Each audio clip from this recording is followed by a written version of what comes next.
সুখী তোমাদের তোমার সুখ, প্রজাদের দুঃখই তোমার দুঃখ। তাই তো আমি চেষ্টা করছি প্রজাদের মুখে হাসি ফুটাতে। তুমি স্বর্গ থেকে আশীর্বাদ করো, আমি যেন পারি প্রজাদের সুখে সুখী হতে।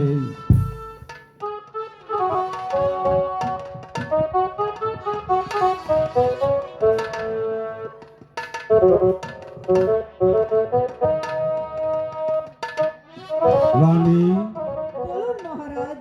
হলো কি পূজার আয়োজন? হ্যাঁ মহারাজ, আমি দাসীগণকে বলে দিয়েছি, ওরাই পুজোর আয়োজন করে রেখেছে। বেশ, তাহলে ডাকো দাসী বাজদাদেরকে।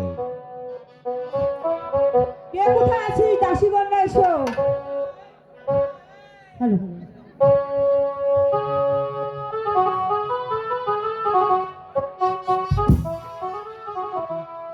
ওগো দাসীগণ, তোমরা ঠাকুরের কাছে পুজো করে আরাধনা করো। দেখো ঠাকুর আমাদের একটি পুত্র সন্তান দেয় কিনা।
যাও দাসীগণ,